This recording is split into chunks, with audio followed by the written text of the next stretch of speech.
स्वागत है आप सभी का साइंस एंड फन 11th-12th के चैनल पे, जहां पे टीचर्स आपको दिल और दिमाग दोनों से पढ़ाते हैं।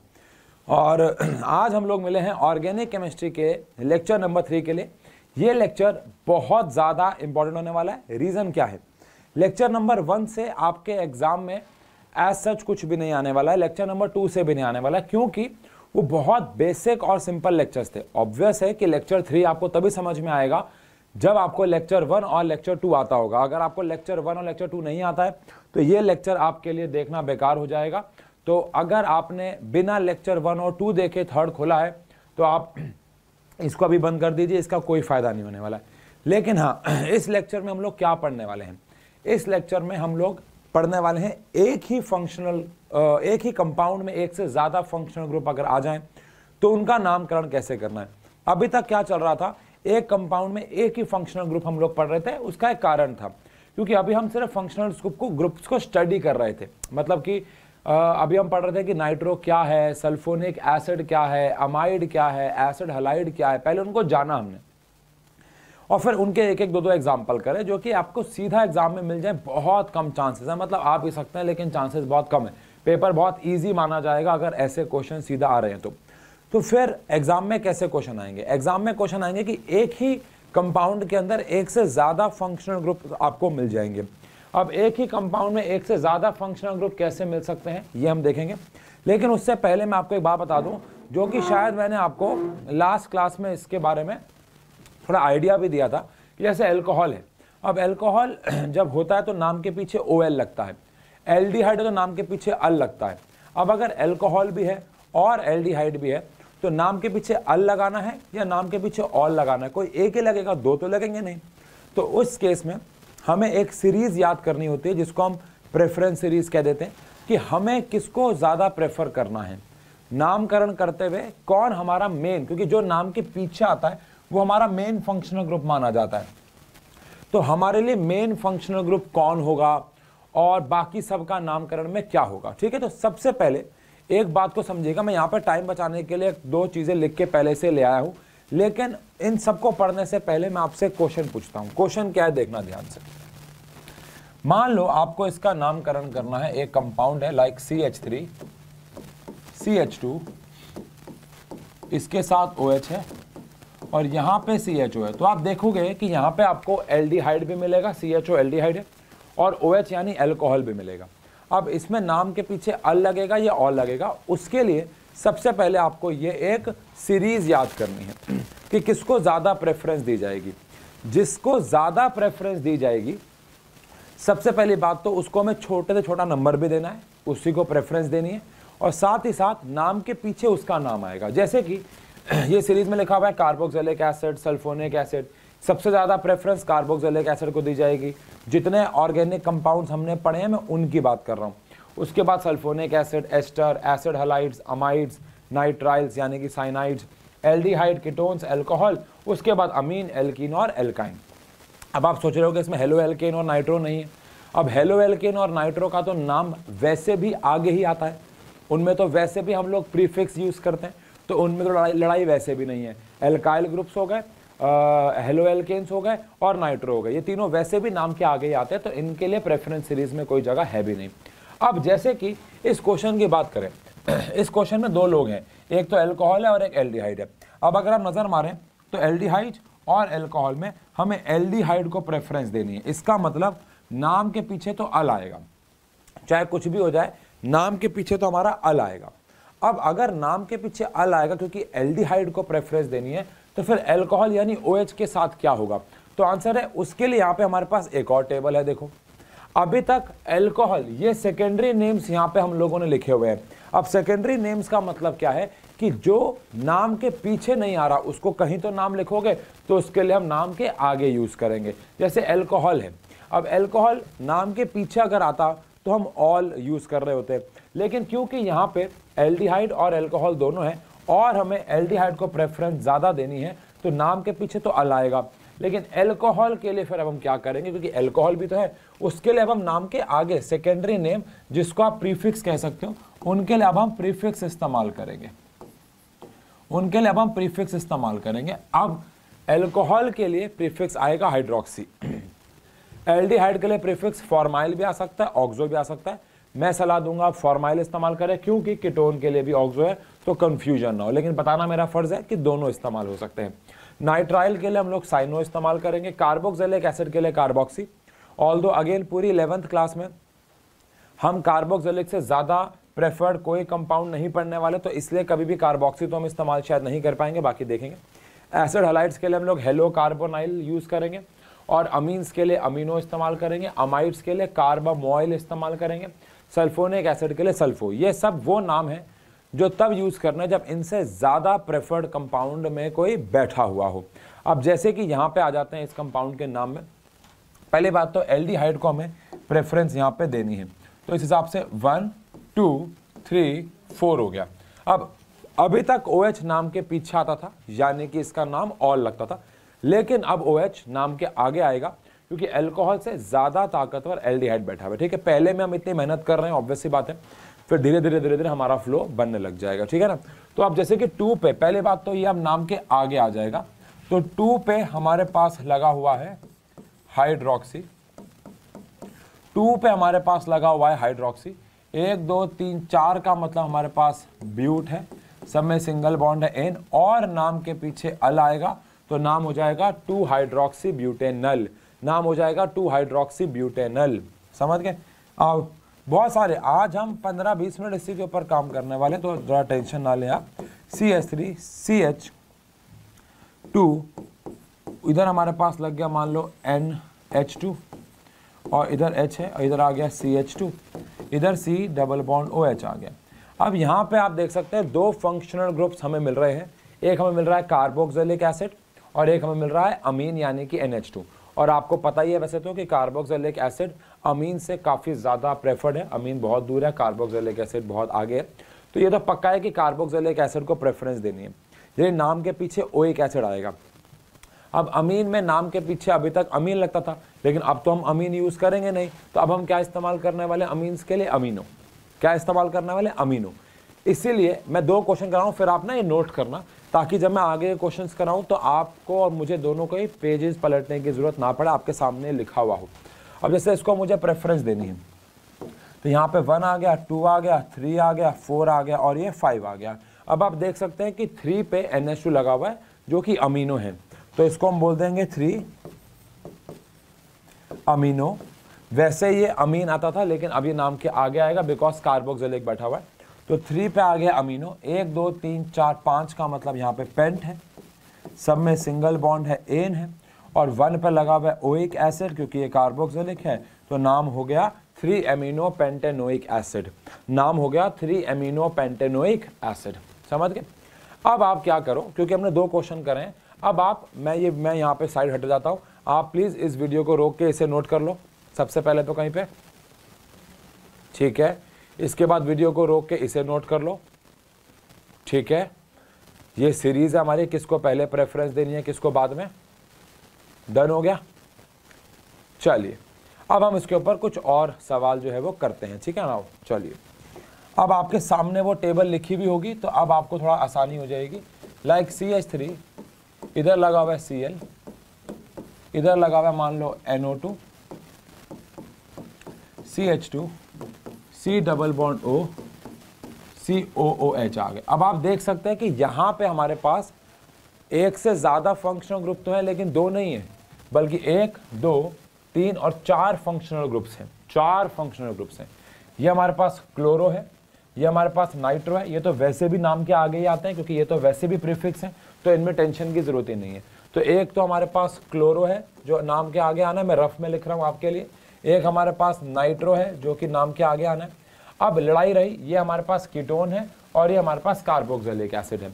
अब कीटोन और कार्बोक्सिलिक एसिड में आपके सामने सीरीज लिखी हुई होगी, हमें कार्बोक्सिलिक एसिड को ज़्यादा प्रेफरेंस देनी है, तो कीटोन हमारा नाम के आगे आ जाएगा और ये नाम के पीछे रहेगा, और नंबरिंग में यहीं से शुरू करनी होगी, वो हम कर देंगे। लेकिन अगर ये नाम के आगे आएगा तो कीटोन को नाम के आगे हम लोग ऑक्सो बुलाते हैं, ठीक है जी। तो नाम के आगे आने वाले अब 3 लोग हैं, उन्हें कैसे लिखना है बताता हूँ, लेकिन सबसे पहले यहाँ पे हम लोग नंबरिंग कर देंगे जो कि कार्बोक्सिलिक एसिड से शुरू होगी। मैं हमेशा कहता आया हूँ carboxylic acid most preferred functional group है, तो जहाँ से शुरू होता है वहीं से नंबरिंग शुरू होती है। अमिताभ बच्चन जी की एक मूवी का डायलॉग था कि जहाँ मैं खड़ा होता हूँ लाइन हमेशा वहीं से ही शुरू होती है। बिल्कुल carboxylic acid is similar to Amitabh Bachchan ji. Carboxylic acid जहाँ पे भी खड़ा होता है एक चेन में ऑर्गेनिक की, नंबरिंग वहीं से शुरू होती है। तो कार्बोक्सिलिक एसिड और अमिताभ बच्चन जी में एक सिमिलैरिटी है, वो ये है कि दोनों जहाँ खड़े होते हैं लाइन वहीं से शुरू होती है। ये बात ध्यान रखिएगा आप लोग, ठीक है जी। तो ये हमारे पास COH आ गया और ये C डबल बॉन्ड O आ गया। अब अगर ऐसा है तो यहाँ से 1 2 3 4 5 और ये 6, यहाँ से हम नंबरिंग इस तरीके से शुरू कर देंगे, ठीक है जी। अब आप सोच रहे होगे कि हमें पहले कौन लिखना होगा, बिकॉज नाम क्या आ गया, क्लोरो भी आएगा, नाइट्रो भी आएगा और ऑक्सो भी आएगा। तो सेम जो हमने पहले भी बात कर रखी है कि आपको अल्फाबेटिकल ऑर्डर फॉलो करना है, लिखते वक्त हमेशा अल्फाबेटिकल ऑर्डर फॉलो किया जाएगा। तो C सबसे पहले आता है ABCD में और वो बैठा हुआ है 5 पे, तो ये नाम हो जाएगा 5 क्लोरो। अब इसके बाद N और O में हमेशा MN पहले आता है बच्चों, तो N आ गया हमारे पास 4 पे, 4 नाइट्रो। और उसके बाद हमारे पास 2 पे लगा हुआ है ऑक्सो यानी कि कीटोन। अब ये बात ध्यान रखिएगा, नाम और नंबर के बीच में हमेशा डैश आ रहा है। अब 6 कार्बन है हमारे पास, 6 कार्बन का मतलब हो गया हेक्स। सब में कार्बन कार्बन के बीच में सिंगल बॉन्ड है तो एन, और 1 पे बैठा हुआ है ओइक एसिड, तो नाम हो जाएगा हेक्सेनोइक एसिड, ठीक है जी। ये उसका पूरा नाम हो गया, 5 क्लोरो 4 नाइट्रो 2 ऑक्सो हेक्सेनोइक एसिड, ठीक है जी। चलिए इसके बाद 4th क्वेश्चन, इसके ऊपर तो भाई जितने आप देखो वही वाली बात है, कोई अंत नहीं है, मतलब इतने सारे क्वेश्चन इसके ऊपर बन सकते हैं कि कोई एंड नहीं है। ये मतलब एक एंडलेस लूप है जिसको आप जितना मर्जी शुरू कर लो लेकिन ये कभी ख़त्म नहीं हो सकता, ये वाली बात है बस। चलो अब आप देख सकते हो कि हमारे पास यहाँ पे फंक्शनल ग्रुप जो है, ये तो भैया चेन है, फंक्शनल ग्रुप जो है वो एक तो एल्काइल है, एक हमारे पास एसिड हैलाइड है और एक हमारे पास नाइट्रो है। अब ये ऑब्वियस सी बात है कि यहाँ पे नाम, यहाँ तो खेल ही ख़त्म हो गया, यहाँ तो नाम के पीछे आने वाला इंसान ही एक है जो कि है एसिड हैलाइड, क्योंकि नाइट्रो और एल्काइल दोनों ही नाम के आगे आते हैं। बस यहाँ पे एक अच्छी बात ये है कि डबल बॉन्ड भी आ गया, तो क्वेश्चन करने में मज़ा आएगा। अब ये मोस्ट प्रेफर्ड है, इनमें सीरीज़ आपके सामने लिखी हुई है एसिड हैलाइड, तो यहाँ पे 1 आ गया, 2 आ गया, 3 आ गया, 4 आ गया, 5 आ गया, 6 आ गया और 7 आ गया। एक तो नाइट्रो है और ये C2H5 का मतलब इथाइल है, तो ये ऑब्वियस है कि 3 पे पहले इथाइल लगाएंगे, 3 पे आ गया हमारे पास इथाइल। अब अगर ऐसे बात करें तो 4 पे हमारे पास लगा हुआ है नाइट्रो, 4 पे हमारे पास लगा हुआ है नाइट्रो। इसके बाद 1 2 3 4 5 6 7, 1 2 3 4 5 6 7, 7 में हमारे पास हो गया हेप्ट। अब इस बार सब में सिंगल बॉन्ड नहीं है, हेप्ट के 5 पे आप देख सकते हैं ईन है, और ईन का ई हटेगा क्योंकि पीछे क्या आना है हमारे पास, ऑयल क्लोराइड। एसिड हैलाइड्स के लिए नाम के पीछे क्या लगाते हैं, ऑयल क्लोराइड, तो नाम के पीछे आ जाएगा ऑयल स्पेस दे के क्लोराइड। तो इसका पूरा ओवरऑल नाम क्या हो जाएगा, 3 ethyl 4 nitro hept 5 in oil chloride, ये इसका नामकरण हो जाएगा, ठीक है जी। डन है बच्चों। अब इसके ऊपर ऐसा करते हैं, 2 क्वेश्चन मैं आपको देता हूँ, 2 क्वेश्चन आप लोग इसको सॉल्व करो। इसके लिए मैं आपको पूरा 1 मिनट दूंगा, टाइमर लगा के आप इसको सॉल्व करना। मैं बोलूँगा वीडियो पॉज करो, आप लोग करोगे नहीं, टाइमर दूंगा तो एटलीस्ट सॉल्व तो कर लोगे। तो इसीलिए आपको प्लीज़ ये 2 क्वेश्चन सॉल्व करने हैं। इससे हो सकता है दोनों ही गलत हो जाए, मैं दोबारा बोल रहा हूँ, उसमें कोई बड़ी बात नहीं है, लेकिन आप कहाँ तक, किस हद तक सही कर रहे हो ये करना, ये समझना बहुत ज़रूरी है, ठीक है ना। तो ये आपको बताएगा कि आपको आगे बढ़ना चाहिए या अभी आपको और NCERT से इसके ऊपर क्वेश्चंस को देखना चाहिए, ये आपको एक्चुअली बताएगा। मैं यहाँ पे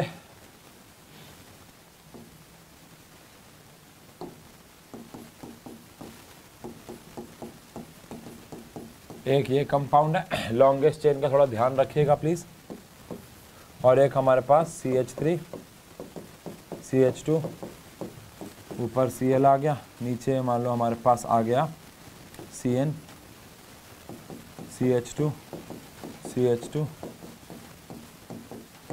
जल्दी से करो, जल्दी से भाई, टाइमर लगा दिया है मैंने 1 मिनट का, जल्दी से इस क्वेश्चन, दोनों क्वेश्चन को सॉल्व कर दो खटाक से, जल्दी।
हाँ बच्चों, हो गया। आई होप ये दोनों क्वेश्चन के आंसर्स आपने एटलीस्ट अटेम्प्ट तो किए ही होंगे। अगेन ये देखो, अगर आप ये नॉमेनक्लेचर पहली बार कर रहे हो, अगर ये फर्स्ट टाइम नॉमेनक्लेचर कर रहे हो आप, तो मैं ये कहूँगा कि ये दोनों गलत भी हो सकते हैं आपके, ठीक है ना। और कोई बड़ी बात नहीं है, मतलब एक टॉपर भी फर्स्ट टाइम पे दोनों गलत कर सकता है, कोई बड़ी बात नहीं है। तो लेकिन अगर आप ये दूसरी तीसरी बार नॉमेनक्लेचर कर रहे हो और फिर भी दोनों गलत है, तो थोड़ा सा गलत है। वैसे अदरवाइज उसमें भी ज़्यादा एज सच कोई प्रॉब्लम है नहीं। सुनने वाली बात ये है कि ये जो टॉपिक है वो बहुत प्रैक्टिस मांगता है। मैं हमेशा से कहता हूँ ये नॉमेनक्लेचर 12th का बच्चा भी सीखता है। आपको पता है 12th में इसके और लेवल बढ़ जाएंगे। और 12th का बच्चा क्या, एक टीचर भी नॉमेनक्लेचर सीखता है यार। नॉमेनक्लेचर एक ऐसी चीज़ है जिसका कोई अंत नहीं है। तो इसलिए यहाँ पे ये दो क्वेश्चन सिर्फ ये देखने के लिए दिए गए कि आप कितना समझ पाए हो चीज़ों को, ठीक है ना। आपका क्या प्रोसेस, देखो गलतियां हो गई, अरे यार मैं तो ऑक्सो लगाना भूल गया, वो अलग बात है, लेकिन क्या आपका प्रोसेस ठीक जा रहा है, ये जानना बहुत जरूरी है। जैसे कि सबसे पहले आपने देखा होगा कि मुझे कार्बोक्सिलिक एसिड को प्रेफरेंस देनी है और उसके साथ साथ मुझे लॉन्गेस्ट चेन भी देखनी है। तो लॉन्गेस्ट चेन इस बार 1 2 3 4 5 6 की नहीं है, 1 2 3 4 5 6 7 की है। और इस तरीके की लॉन्गेस्ट चेन है कि सारे फंक्शनल ग्रुप भी चेन के अंदर आने चाहिए।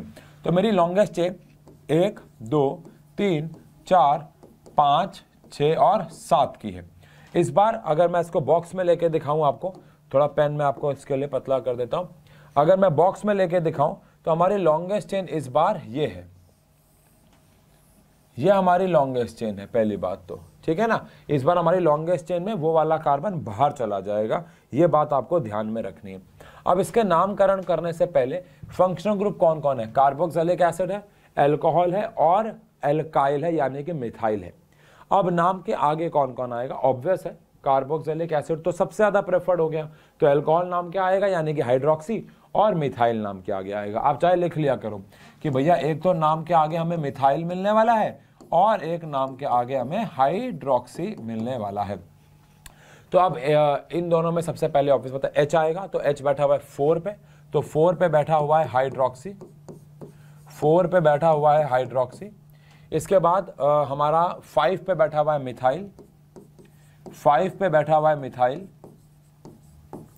और इसके बाद 1 2 3 4 5 6 7 का मतलब होता है हेप्ट, सब में सिंगल बॉन्ड है एन और फर्स्ट पे बैठा हुआ है ओइक एसिड, तो हेप्टेनोइक एसिड। तो नाम हो गया इसका 4 हाइड्रोक्सी 5 मिथाइल हेप्टेनोइक एसिड। अगर आपने लॉन्गेस्ट चेन सही चुनी थी और आपने नंबरिंग यहाँ से शुरू करी थी तो बस आप 50% काम तो सही कर रहे हो, उसके बाद तो बहुत सारा काम याद करने वाला है। दोबारा बोल रहा हूँ, अगर आपने लॉन्गेस्ट चेन सही चुनी है और आपने नंबरिंग ढंग से की है, लेफ्ट से की है, तो बस आपका आधा काम तो सही हो ही गया, ठीक है ना। अब बिल्कुल ऐसे ही यहाँ पे भी अगर आपका ये गलत था, अब आप वीडियो को पॉज करके चाहे इसको दोबारा ट्राई कर सकते हो, बट मैं भी शुरू कर रहा हूँ। अगेन ये कार्बोक्सिलिक यहाँ पे बैठा हुआ है तो लाइन यहीं से शुरू होगी, तो 1 2 3 4 5 एंड 6।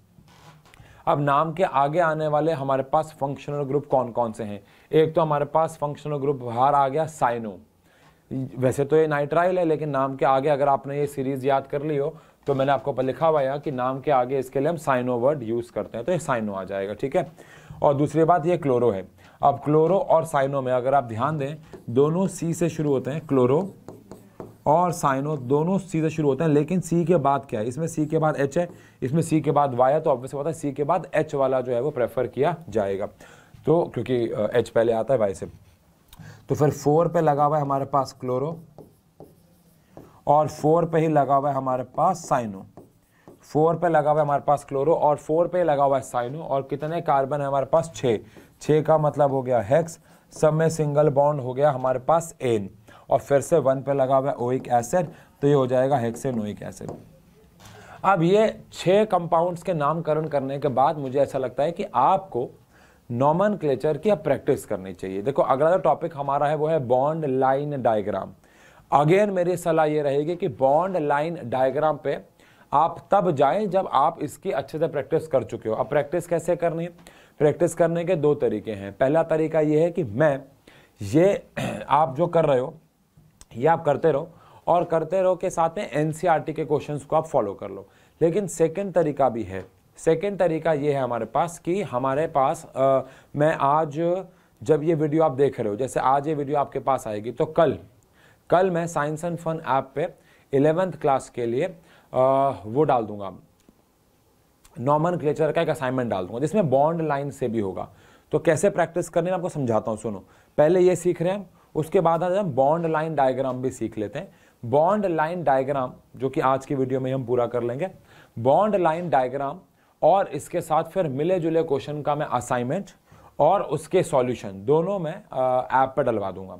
असाइनमेंट और उसके सॉल्यूशन दोनों मैं ऐप पे डलवा दूंगा, और मैं उसके लिए फिर एक कम्युनिटी पोस्ट वगैरह भी डलवा दूंगा चाहे, बट आप कल परसों में देख लेना ऐप पे, साइंस एंड फन ऐप पे इसका असाइनमेंट और इसके सॉल्यूशन दोनों डल जाएंगे, ठीक है ना। आप कम्युनिटी पोस्ट पे या स्टोरी वोरी डाल देंगे चैनल पे कि इसके असाइनमेंट जब अपलोड हो गए, आप जाके ऐप से डाउनलोड करके इसको प्रैक्टिस कर सकते हो, ठीक है जी। चलिए, फिलहाल अगर ये वीडियो आज आपके पास आ रही है तो असाइनमेंट कल तक अपलोड हो जाएंगे, ये बात ध्यान रखिएगा। जिस भी दिन ये वीडियो पब्लिश हो रही है, आज ही हो जाएगी, आज ही शूट कर रहा हूँ, आज ही हो जाएगी शायद, तो कल तक इसके असाइनमेंट वगैरह अपलोड हो जाएंगे, ऑल दो स्टोरी और कम्युनिटी पोस्ट डल जाएगा। चलिए फिलहाल आगे बढ़ते हैं, ये चीज़ें आपको पता होनी चाहिए। अब देखा जाए उसूलन तो नॉमेनक्लेचर खत्म हो गया है, बट फिर भी इसके कभी भी खत्म नहीं होता ये, प्लस साथ ही साथ इसके बहुत सारे वेरिएशंस हैं जिसको अभी हम लोग कंसीडर करने वाले हैं, जिसमें अब हमारे पास एक आ रहा है बॉन्ड लाइन डायग्राम। मतलब इतने बड़े बड़े स्ट्रक्चर बनाने से बढ़िया है कि हम कोई शॉर्ट तरीका इसका निकालें, और वो शॉर्ट तरीका बनाया गया बॉन्ड लाइन डायग्राम्स। अब ये बॉन्ड लाइन डायग्राम्स क्या होता है आप जरा समझें। बॉन्ड लाइन डायग्राम्स क्या होता है आओ जरा इसको एक बार समझें। पहली बात तो बॉन्ड लाइन डायग्राम्स में हम लोग किसी भी स्ट्रक्चर को लाइंस की फॉर्म में रिप्रेजेंट कर देते हैं। लाइंस की फॉर्म में रिप्रेजेंट करना कैसा मतलब हुआ इसका, और मैं आपको समझाता हूं, बहुत ध्यान से देखना पड़ेगा आपको ये। जैसे कि पहला एक डायग्राम मैं बना रहा हूं, जैसे कि CH3, उल्टा करते हैं इसको, चलो। जैसे कि मैंने यहां पे एक ये कंपाउंड बनाया, ये एक कंपाउंड बनाया। अब आप कहोगे ये क्या कंपाउंड बनाया भाई? तो पहली बात तो बॉन्ड लाइन डायग्राम में हर एक कोना और हर एक एंड एक कार्बन को रिप्रेजेंट करता है। जैसे कि ये एक एंड है और ये एक कॉर्नर है, ये भी एक एंड है, तो ये 3 कार्बन को रिप्रेजेंट कर रहा है। तो इसका एक्चुअल मतलब ये है कि यहाँ पे 3 कार्बन लगे हुए, ठीक है, एक ये रहा, एक ये रहा और एक ये रहा। अब इन दोनों कार्बन के बीच में सिंगल बॉन्ड है और इन दोनों कार्बन के बीच में भी सिंगल बॉन्ड है, इन दोनों कार्बन के बीच सिंगल बॉन्ड है, इन दोनों कार्बन के बीच में सिंगल बॉन्ड है। अब अकल लगाने वाली बात यह है कि बाकी जो है वो H लगे होंगे, बाकी जो है वो H लगे होंगे, बाकी जो है वो H लगे होंगे। तो इसका मतलब यह है कि मैंने ये जो डायग्राम बनाया है ये कोई और नहीं लेकिन प्रोपेन है। अब प्रोपेन को हम इतना बड़ा बनाने के बजाय सिर्फ ऐसे भी बना सकते हैं। नहीं समझ में आया सर? अरे अभी रुको तो जरा यार, अभी तो हम 20 मिनट इसके ऊपर बात करने वाले हैं। अब जैसे कि ये है, ये आप कौन है, इसमें कितने कार्बन है? पहली बात तो हर एक एंड एक कार्बन और हर एक कोना एक कार्बन है, तो 1 2 3 4 5। इसका मतलब है 1 2 3 4 5 कार्बन यहाँ पे। अब सबके बीच में आप देख सकते हो सिंगल सिंगल बॉन्ड है, सबके बीच में आप देख सकते हो सिंगल सिंगल बॉन्ड है। उसके बाद बाकी जो लगे होंगे वो H लगे होंगे, क्योंकि हम बॉन्ड लाइन डायग्राम में कभी भी H नहीं दिखाते भाई, ठीक है ना, अनटिल अनलेस वो फंक्शनल ग्रुप को रिप्रेजेंट कर रहा हो या कुछ भी। तो यहाँ पे हमारे पास 5 कार्बन हो गए, तो ये कोई और नहीं बच्चों, ये पेंटेन है। तो इतना बड़ा पेंटेन बनाने से बढ़िया है हम उसको बॉन्ड लाइन डायग्राम में ऐसे बना और खत्म कर दें। समझ गए बात? तो ये हमारा हो गया पेंटेन। अच्छा सर अभी समझ नहीं आया, अरे मेरे बाबू थोड़ा सब्र रखो। जैसे कि मान लो ये है, अब पहली बात तो यहाँ पे कार्बन कितने हैं, देखो 1 2 3 4 5 कार्बन है, 1 2 3 4 5 कार्बन है। अब इन दोनों कार्बन के बीच में आप देख सकते हैं डबल बॉन्ड है, बाकी सबके बीच में सिंगल सिंगल सिंगल बॉन्ड है, और जो बच जाएंगे वो हमारे पास हाइड्रोजन होंगे। अब समझ में आना शुरू हो गया होगा, है ना। जैसे यहाँ पे हमारे पास 2 H हो गए, यहाँ पे हमारे पास 3 बॉन्ड बने हुए तो 1 H हो जाएगा, यहाँ पे हमारे पास 2 H हो जाएंगे, यहाँ पे हमारे पास 2 H हो जाएंगे और यहाँ पे हमारे पास 3 H हो जाएंगे। तो इस प्रकार से इसका जो स्ट्रक्चर है वो बनने शुरू हो जाएगा। अब अगेन पॉइंट ये नहीं है कि बॉन्ड लाइन डायग्राम क्यों बना रहे हैं। ऑब्वियस बात है आगे जाके अभी आपको भले थोड़ा सा मुश्किल सा लग रहा हो कि यार ये क्या है, बट जब हम इसको शॉर्ट हैंड कह सकते हो। इनिशियली डेज पे जब हम लोग सिंबल फॉर्मूले वगैरह लिखते तो हमें लगता था यार ये तो बड़ा मुश्किल है याद करना है, लेकिन आज हमें समझ में आता है कि जीवन कितना आसान हो गया हमारे पास सिंबल और फॉर्मूले आने के बाद। बिल्कुल ऐसा ही है। चलो आओ थोड़ा सा वेरिएशन लेके आए। जैसे कि मान लो हमारे पास यहाँ पे अब ये कंपाउंड है। अब इस कंपाउंड में पहली बात तो हम कार्बन को नहीं दिखाते, हाइड्रोजन को नहीं दिखाते, लेकिन बाकी चीज़ों को दिखाना पड़ेगा। जैसे कि ये है, अब इसमें हमारे पास 1 2 3 4 5 कार्बन है। ये नहीं है बिकॉज ये तो n को रिप्रेजेंट कर रहा है, तो 1 2 3 4 5 कार्बन है। 1 2 3 4 5 कार्बन है। और लास्ट वाले पे नाइट्रोजन ट्रिपल बॉन्ड कार्बन के साथ बना के बैठा, यानी कि ये साइनाइड है ना। इसके बाद यहाँ पे हमारे पास H आ जाएंगे, यहाँ पे हमारे पास H आ जाएंगे, यहाँ पे हमारे पास। अच्छा ऐसा करते हैं, क्योंकि हम इन सब के तो यार ये तो बच्चे हैं, ये तो मतलब बच्चे हैं, इनके तो नामकरण मतलब क्या ही करना, ये तो मतलब बच्चे हैं, तो इनको हम बॉन्ड लाइन से कन्वर्ट तो कर रहे हैं, लेकिन इनका नाम आप कर लेना घर से, तो आपको एक अपने आप में यहाँ से भी एक असाइनमेंट मिलता चला जाएगा ना। इनके नाम आप अपने आप कर लेना, एक प्रैक्टिस हो जाएगी, ठीक है ना आपकी। चलो ठीक है, लेकिन यहाँ से यहाँ जाना पहले बहुत जरूरी है, ठीक है। आप एक और कंपाउंड लेते हैं, थोड़ा ध्यान से देखना होगा इस कंपाउंड को। अब ये एक कंपाउंड है, ठीक है ना, बहुत सिंपल से बॉन्ड लाइन डायग्राम बना रहा है। अब यहाँ पे 1 2 3 4 5, तो हमारे पास 1 2 3 4 5 आ गए, ठीक है ना। अब इसके बाद 1 2, अब अगर आप देखो तो 1 2 3 फर्स्ट सेकंड थर्ड वाले कार्बन पे 2 कार्बन और निकले हुए, ये 1 और 1 2, तो फर्स्ट सेकंड थर्ड पे 2 कार्बन, ऊपर बना लो नीचे बना लो इससे कोई फर्क नहीं पड़ता, 2 कार्बन और निकले हुए, देख सकते हो आप। 1 2 3 4 5 है, और एक तीसरे वाले पे 2 और निकले हुए। बाकी हमारे सिंगल बॉन्ड है, और इन सब के पास हमारे H आ जाएंगे। ये 3 H आ गए, ये 2 आ गए, ये 1 ही आएगा, ये 2 आ जाएंगे, ये 3 आ जाएंगे, यहाँ पे हमारे पास 2 आ जाएंगे, और यहाँ पे हमारे पास 3 आ जाएंगे। है ना जी, इस प्रकार से इनका स्ट्रक्चर बन जाएगा। इसके बाद 6th आ गया हमारे पास, थोड़ा सा और वेरिएशन लेके आते हैं।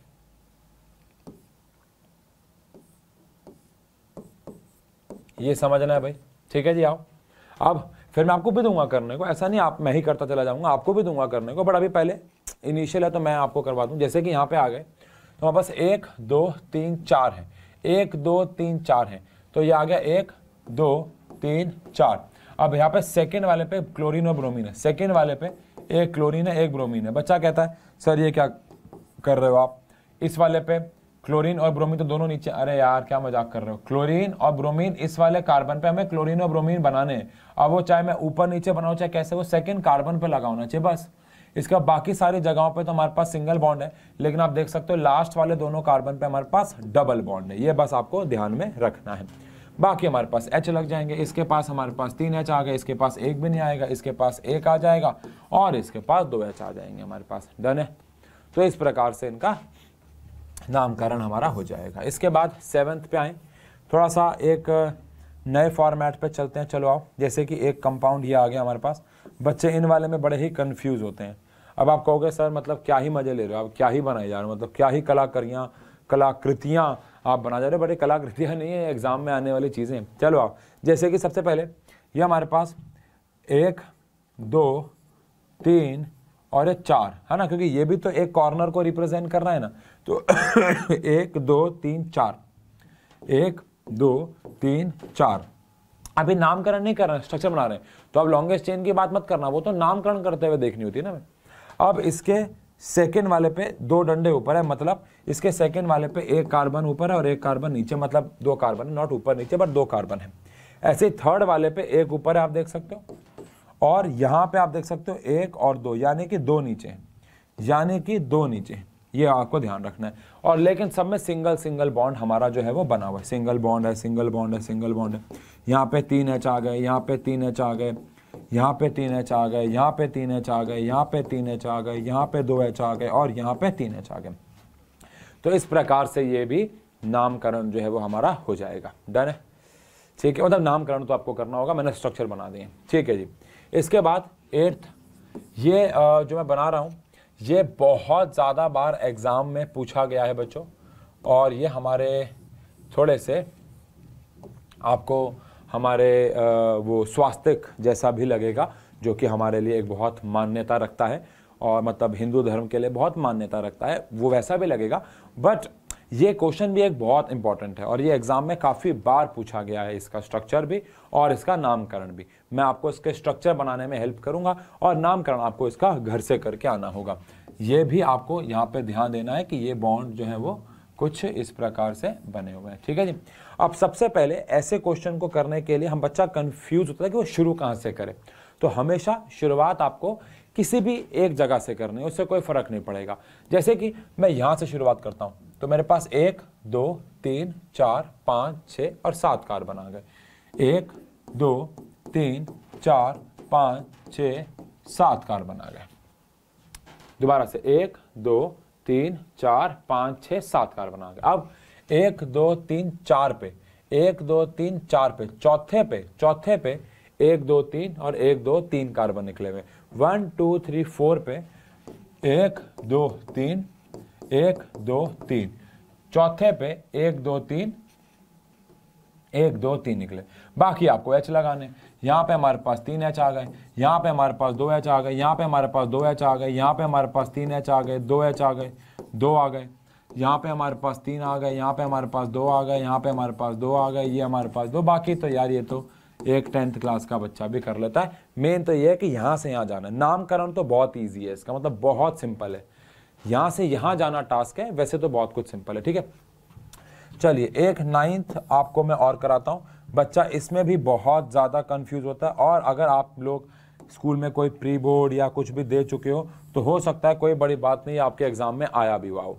ये क्वेश्चन भी बहुत वायरल है, मतलब it is like science and fun की वीडियोस बहुत वायरल रहता है ये क्वेश्चन भी। चलो अब एक बार जरा करवाऊंगा मैं, लेकिन एक बार अपने दिमाग में आप सोचो कि आप इसे कैसे करने वाले होते हैं। मतलब मान लो आपके ये मैं ना कराता आपको, या आपका टीचर आपको ये ना कराता, क्योंकि हो सकता है आपके टीचर ने भी आपको ये करवाया होगा, क्योंकि बहुत नॉर्मल क्वेश्चन है, बहुत कॉमन क्वेश्चन है। लेकिन अगर ना करवाया होता तो आप मुझे बताओ कि आप इस क्वेश्चन को कैसे सॉल्व करते हैं। आपके दिमाग में क्या चल रहा है कि कैसे सॉल्व करना है।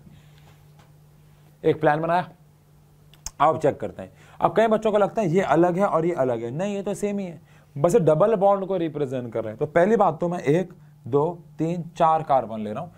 दोबारा से बोल रहा हूं 1 2 3 4 कार्बन ले रहा हूं, 1 2 3 4 कार्बन ले रहा हूं। उसके बाद 1 2 और 3, 2 और 3 पे डबल बॉन्ड है, 2 और 3 पे डबल बॉन्ड है, ये 2 और 3 पे डबल, ये डबल 2 लाइन डबल बॉन्ड है। और उसी के साथ इधर और इधर एक एक कार्बन है, उसी के साथ इधर और इधर एक एक कार्बन है, उसी के साथ इधर और इधर एक एक कार्बन है। ये बात ध्यान रखिएगा, ठीक है। इसके बाद यहाँ पे हमारे पास CH3 आ गया। अब यहाँ पे 4 बॉन्ड पूरे हो चुके हैं तो और कुछ आएगा नहीं। यहाँ पे हमारे पास CH3 आ गया, यहाँ पे हमारे पास CH3 आ गया और यहाँ पे हमारे पास CH3 आ गया। डन है। अब इसका नाम, अब देखो अब ये कुछ है ही नहीं, मतलब ये क्या ही है, मतलब ये देखो ओरल नाम हो गया इसका 2,3 डाइमिथाइल ब्यूटोइन। मतलब इतना आसान नहीं है, बस यहाँ पे देखने में बहुत अजीब सा लगता है ये, क्योंकि बच्चों को लगता है 2 अलग अलग स्ट्रैंड्स है, बट ऐसा नहीं है, ठीक है जी। चलिए 10th और 11th नामकरण नहीं, ये आपके लिए ऑटोमेटिकली असाइनमेंट बन रहा है। नामकरण नहीं करना है, वो आपके लिए होमवर्क हो जाएगा। नामकरण करना, नामकरण नहीं करना है। आपको क्या करना है, बस इसका स्ट्रक्चर बनाना है अभी, क्योंकि अगर आप अभी स्ट्रक्चर ही गलत बनाओगे तो नामकरण तो ऑटोमेटिकली गलत हो जाएगा। मतलब वो तो फिर यार समझने वाली बात ही हो जाएगी, ठीक है ना। चलो आप एक क्वेश्चन करते हैं, बड़ा प्यारा सा।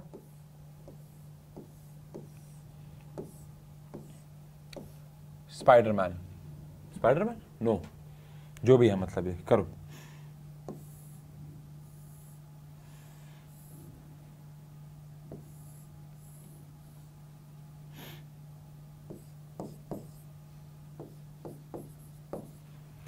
जल्दी से करो। अगेन इसको करने के आपको 1 मिनट मिलेगा। स्टार्ट। स्ट्रक्चर बनाने है, बस नामकरण नहीं करना है।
हाँ भाई, आई होप आप लोगों ने इसके जो स्ट्रक्चर हैं वो बिल्कुल ढंग से और बढ़िया तरीके से बनाए होंगे।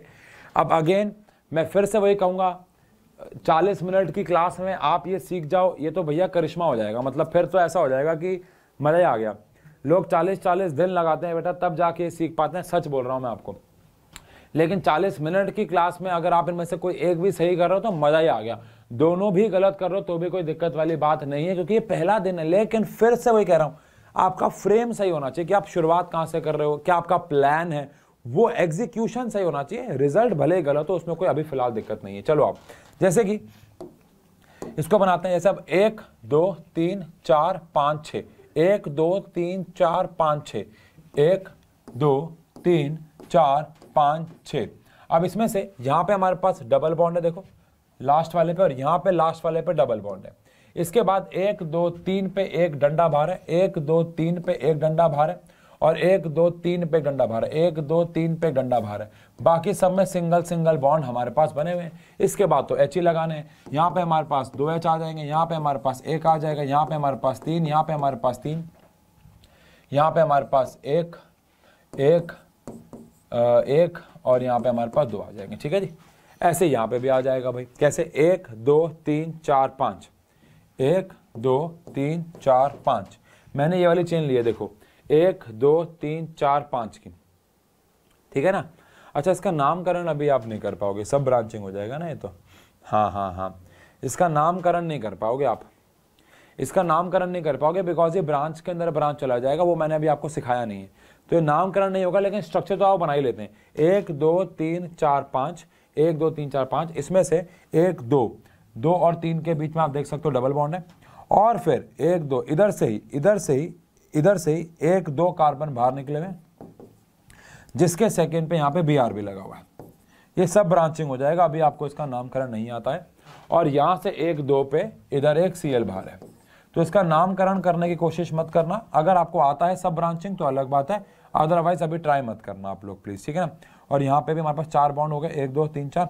यहाँ पे हमारे पास CH3, यहाँ पे हमारे पास H और ये CH आ जाए, तो ये इसका स्ट्रक्चर हो गया। ठीक है ना, ठीक है ना।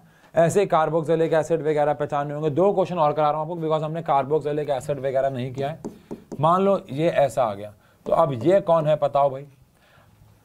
जब आप इसका स्ट्रक्चर बनाओगे तो आप खुद समझ जाओगे, लेकिन वैसे अगर बताओ तो ये कौन है, तो आंसर है एल्डिहाइड है, बिकॉज कोने पे डबल बॉन्ड O लगा हुआ है, और H तो लगा ही होगा, वो तो हम दिखाते नहीं है। तो 1 2 3 4, 1 2 3 4, 1 कार्बन 2 कार्बन 3 कार्बन 4, क्योंकि इसके साथ तो O ही है।